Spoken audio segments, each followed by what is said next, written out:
ప్రేక్షకులు అందరికీ నమస్తే.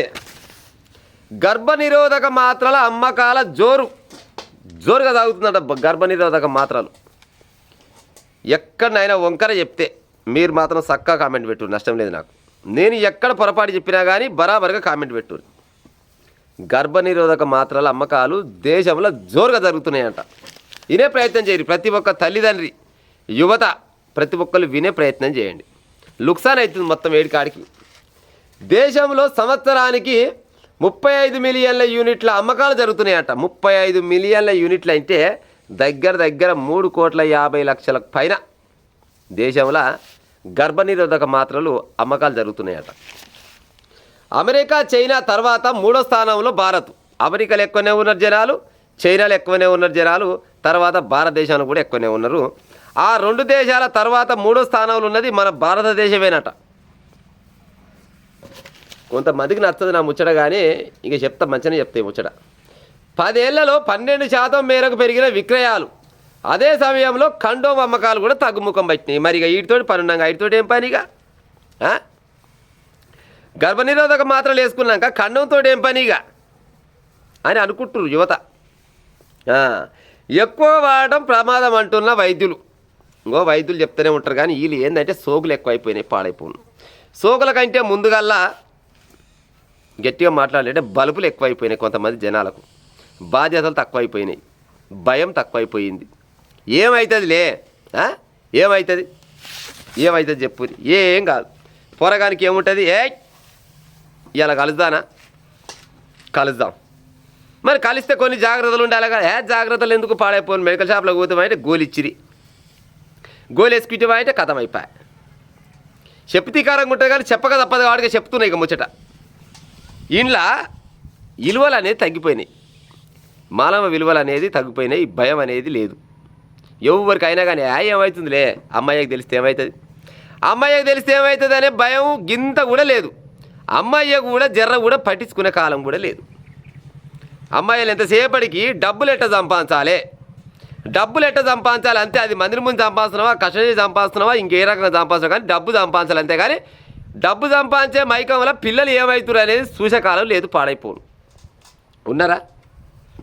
పిల్లలు ఎప్పుడు వస్తారు ఇంటికి, ఏం కథ అనే ఆలోచనలో లేరు. ఆయన పొద్దుందా కష్టం చేసి వస్తాడు, ఆమె పొద్దుందా కష్టం చేసి వచ్చింది, ఆలంతలు ఆన్ చేసి ఆలంతలు ఆన్ ఉంటే వీళ్ళు తెల్లం దాకా ఫోన్లలో చాటింగ్లు చేసుకుంటూ ఉంటారు. ఇప్పుడు ఇంకోటి, చిన్న కుటుంబాలు ఎక్కువైపోయినాయి. చిన్న కుటుంబాలు ఎక్కువైపోవడం వల్ల ఇంకో గిసోని దానికి ఎక్కువ దారితీస్తుంది. గతంలో అయితే పెద్ద కుటుంబాలు, ఉమ్మడి కుటుంబాలు ఉండేది.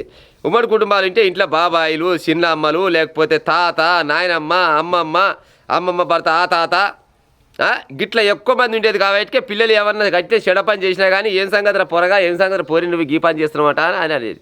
ఇప్పుడు అవి ఏమి లేవు. భర్త, భార్య, వాళ్ళకు 2 పిల్లలు, ఓ కొడుకో బిడ్డ, లేదు 2 బిడ్డలు 2 కొడుకులు. ఆ పొరగాలు ఏం చేస్తారు, పొరలు ఏం చేసి తెలియదు, పోయి పట్టణకాయో లేకపోతే ఎన్నో కాడ చిన్న కుటుంబం, చింతలేని కుటుంబం అని అనుకొని ఒక నినాదంతో చిన్నగా బతకాలు బతుకురు. కానీ ఆ చింతలకే పెద్ద చింత తీసుకొచ్చే పని చేస్తారు ఈ గద్దగాళ్ళంతా.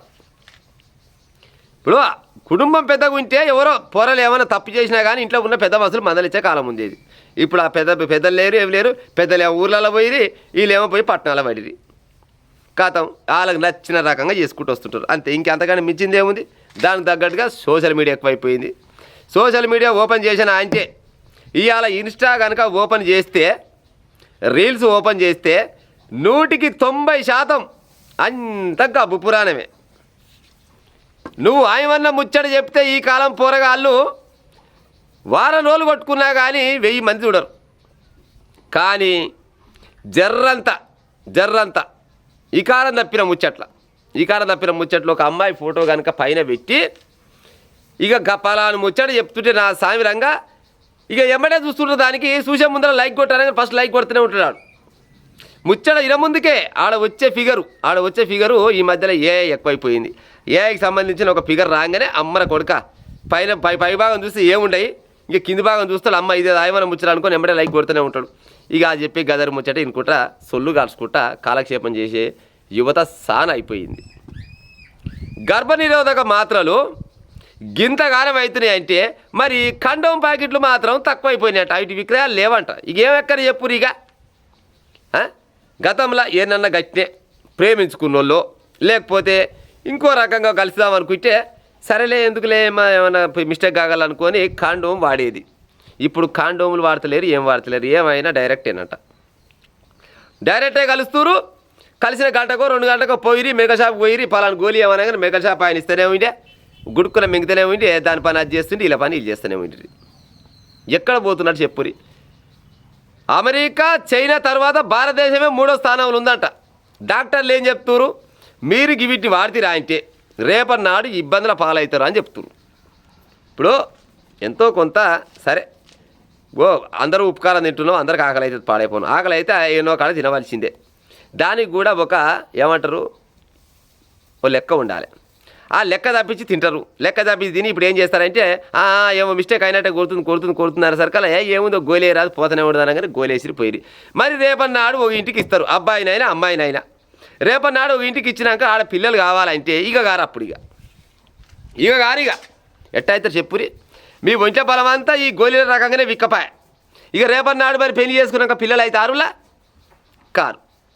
ఇక అప్పుడు మళ్ళీ దవాఖాన చుట్టూ తిరగాలి. అప్పుడు దవాఖాన చుట్టూ తిరిగితే ఒక్కొక్కరికి 5-6 లక్షల రూపాయలు వచ్చినాక అట్ట కూడా ప్రయత్నం చేస్తే కాకు ఇట్టే ఇక మస్తుకునే పద్ధతులు ఏదో రకంగా పిల్లనో పిల్లగానో గారిస్తే అబ్బా ముక్కు నా లెక్కనే వచ్చింది, మూతి మాత్రం మా ఆయనదే, చెవులు మాత్రం మా అయ్యే, చెంపలు మాత్రం మా అమ్మాయి అని ఎత్తుకొని ముద్దాడుతాం. అది ఎక్కడికడమో ఎక్కడి పిండమో పాడైపోను, ఇది కానే కాదు పాడైపోను. దానికి అంతా కారణం ఏంటంటే ఈ కాలంలో ఇప్పుడు జర్రంత తనువు గట్టిగా ఉంటుంది, పానం హాయిగా ఉంటుంది అని కొన్ని రకాలుగా పనులు చేసుకొని వాటికి తగ్గట్టు ఏమంటారు గర్భనిరోధక మాత్రలు వాడేసరికల్లా తనువంతా ఖరాబ్ అయిపోయి ఉత్త పుణ్యానికి రేపనాడు పిల్లలు కూడా ఏ కాలం లేదు. డాక్టర్ చెప్పే ముచ్చట, నేను చెప్పే ముచ్చట అయితే కాదు ఇది. నేనేదో లేని ముచ్చట కలిపియాల్సిన పని అయితే నాకు లేదు. మీకు అంత డౌట్ ఉంటే ఆంధ్రజ్యోతి పేపర్లో వచ్చింది, మెయిన్ పేపర్లో వచ్చింది, గర్భనిరోధక మాత్రలు అమ్మకాల జోరు అని వచ్చింది. సరే గర్భనిరోధక మాత్రలు వేస్తున్నారు, మరి కండోములు అమ్మకాలు తక్కువైపోయినాయి. ఎంత తక్కువైపోతున్నాయి మరి రేపన్నాడు ఇంకా రోగాలు కూడా వస్తాయి. ఇప్పటికే పంక్రాల రోగాలతోటి సస్తూరు పాడైపోను. ఒకప్పుడు ఏముంది అంటే ఏడ చూసినా కానీ కండోమ్ వాడండి అని పెట్టేది. ఊకే కండోమ్ అంటే పేపర్కి వచ్చిన ముచ్చటే అందరు ఈ కాలం అనిపిస్తుంది కానీ మరి ఏమన్నా ముచ్చటే ఇది. కండోములకు తరిపి పోయే కాలం లేదంట, డైరెక్ట్ అటాకులు ఉన్నాయంట. మా అమ్మ కానీ యువత జర్రా అప్పుడో ఇప్పుడో జరగా వచ్చిరాని ఎవరు రీల్స్ చూసే ఉపాయం చేయకూరి. ఒకవేళ మీకు ఏమైనా బుద్ధి పుడితే అయ్యమ్మకి ఎప్పుడు నష్టం ఏమి లేదు. అమ్మాయి అయినా అబ్బాయి అయినా కానీ పెళ్లి చేసుకొని ఇవాళ పోయి దొంగ కాపురాలు చేసే బదులు హాయిగా రాజలెక్క భార్య భర్తలు గదిలోకి పోయి మీకు నచ్చినంత సేపు మీకు నచ్చిన రకంగా మీ ఇష్టం వచ్చి ఆటాడుకోపోరి. దానికి అందం ఉంటుంది, సందం ఉంటుంది. గట్ట పిల్లలు పుట్టినా కానీ అందం సందం ఉంటుంది. ఉత్తపుణ్యానికి పాడైపోను తొత్తరవాపు కూడా ఆ పార్కులో పోయింటి, ఆ బీచ్లో పోయింటి, ఎక్కడ పడితే అక్కడ తిరిగి విచ్చలవిడి శృంగారాలు చేసుకుంటా జర్రంత గర్భమైందని తెలవంగానే పోను, గోళీలు వేసుకోను, ఆరోగ్యం ఖరాబ్ చేసుకోను. కథం తర్వాత ఒరికి లుక్సాన్ అవుతారు, మీరే కదా లుక్సాన్ అయ్యేది. గడి తిరుగు పోయే ఉపాయం చేయకూడదు. దాదాపుగా ఎక్కువ 3వ స్థానంలో ఉంది భారతదేశం. అంటే చూడు మన భారతదేశంలో ఉన్న యువత ఎంత నాశనం అవుతుంది అనేది. అవుతుందా అయితలేదా? ఇక నేను చెప్పేసరికల్లా కొంతమంది ఏమంటారు గిట్ట మాట్లాడతాం అంటే మరి గసోడి పని చేస్తారు కాబట్టి గీ పని అవుతుంది. అయ్యమ్మ కూడా మీ సంపాదన పాడైపోను, సంపాదన పక్క పెట్టి పిల్లలు ఏం చేస్తారు అనేది చూసే ఉపాయం చేయరు. ఏం నష్టం లేదు. 2 రోజులు ఉపాసం మండే పెడతాడు, ఆకలి అవుతుంది, అప్పుడే వచ్చి మా అమ్మ నీ చెప్పినట్టు ఇంటమన్నట్టు నష్టం లేదు. కానీ పిల్లలు ఏడికి పోతురు, ఒక్కొక్కరి దగ్గర ఇంత పెద్ద సాడెల్పు ఫోన్లు పాడైపోను. ఆ ఫోన్లలో ఒక్క సైట్ కనుక ఓపెన్ చేస్తే నా సామి రంగ పైకి వెళ్ళి కింద దాకా మొత్తం ఒంటి మీద నూరు పోగు లేని బొమ్మలు వచ్చేటివి ఎన్నో సైట్లు ఉన్నాయి పాడైపోను. ఇంకా అన్ని సైట్లు ఓపెన్ చేసుకుంటే అలా పానం ఆగుతుందా? మరి అలా పానం ఆగదా? గొగ్గిసోడు పని చేసి చివరికి వస్తారు కదా ఆరోగ్యాలు ఖరాబ్ అయిపోయాయి. తర్వాత పెళ్ళిళ్ళు అయిపోయాక పిల్లలు అయితే లేరని ఇక ఇటు పోతే పిల్లగాని తిట్టా, అటు పోతే పిల్లని తిట్టా. అసలు ముచ్చట ఏడుందంటే ఇక ఈడ ఉంది పెళ్లి కాక ముందుకు గిసోడు కథలు పడితే రేపన్నాడంట పిల్లలు అయ్యే కాలం లేదంట. మా అమ్మ కానీ ఓ యువకులారా గా దారిన పోయే ఉపాయం చేయకూరి. ఒకవేళ మీరు గదే దారిన పోవాలనే బుద్ధి కనుక ఉడితే నిర్మమాటంగా అమ్మ నాకు పెళ్లి చేయరని చెప్పురి. అమ్మ నాకు పెళ్లి చేయలేదు, అబ్బాయి అయినా అమ్మాయి అయినా పెళ్లి చేసుకుంటే ఉపాయం చేస్తే ఇక గిసోని సమస్యలు అయితే ఉండేయంట. కానీ లేదు మేము గిట్టం ఉండమంటే రేపన్నాడు మాత్రం ఎక్కడొచ్చే టైంకి మాత్రం ఎక్కడ రాకుండా పోతారు. ఇక ఉంటాం మరి.